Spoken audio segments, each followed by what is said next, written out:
We are here today with a novelist and theatre critic of the Sunday Express, Michael Arditti, who's going to tell us what to see in the next few months. So Michael, what are your suggestions? Well, everybody likes a good musical, and Bend It Like Beckham at the Phoenix in London is a very good musical. Indeed, when I was reviewing it, I called it the best new British musical in years. It's based on the famous film about the Asian girl who wants to be a footballer and who is thwarted on both racial and gender grounds, and of course comes through in the end. It's an exhilarating mixture of comedy, music and really quite pertinent racial relations at the moment in particular. The score is by Howard Goodall, who I would happily say is the best British composer we have. And it is just a delight, even for somebody like myself who sort of really rather prefers the Guys and Dolls, West Side Story type musicals. It is a joyous occasion. Okay, the next one is? Well, I'd like to keep slightly to the musical theme, though it's in a very different way, and that's to Claire Van Kampen's play Farinelli and the King. This is the story of the famous castrato Farinelli, who managed to restore the King of Spain, King Philip, and I'm afraid I forget which Philip it was, to his wits when he was in a very great state of melancholy. The exciting thing is that the King is played by Mark Rylance, who is one of the very greatest actors we have. And Farinelli is sung, at least at most performances, by Easton Davis, who is the most wonderful countertenor. And the combination of these two talents makes it a rare evening. But at the same time, we mustn't forget Claire Van Kampen's script. A lot of people thought it would be a vehicle for her husband, who just happens to be Mark Rylance.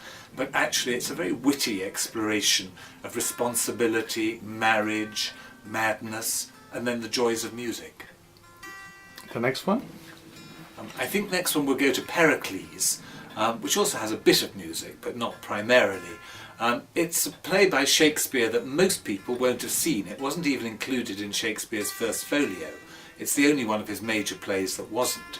And it's done at the glorious Wanamaker Theatre, which is beside Shakespeare's Globe, and it's the indoor theatre that's supposed to reflect the theatre, I think it was called at the time, when Shakespeare started doing plays inside.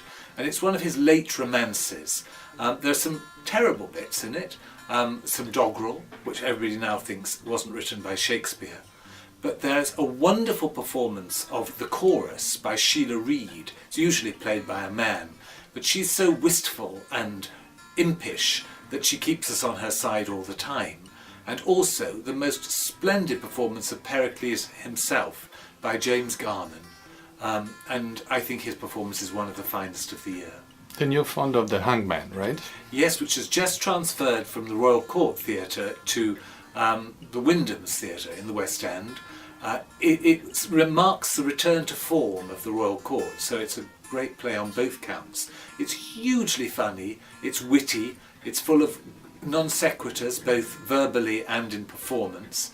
There is a wonderful performance in the lead by David Morrissey as the eponymous hangman, on the day that actually capital punishment is abolished in Britain. But something happens in his own life and in his own pub, which he's now running, which makes him go back to his old profession in a very unexpected way. Okay, last but not least, a ballet. Yes, last but not least is a ballet. I'm not a ballet critic, but if I say that it's choreographed by Matthew Bourne, you'll understand why I'm keeping it in my tips.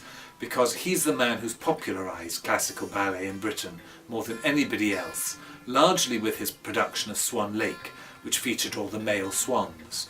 There's nothing quite as radical in this, but though the Sleeping Beauty herself, I don't know if I mentioned that it was the Sleeping Beauty, so the Sleeping Beauty herself is much more of a tomboy than you might see if you go to see it at Covent Garden.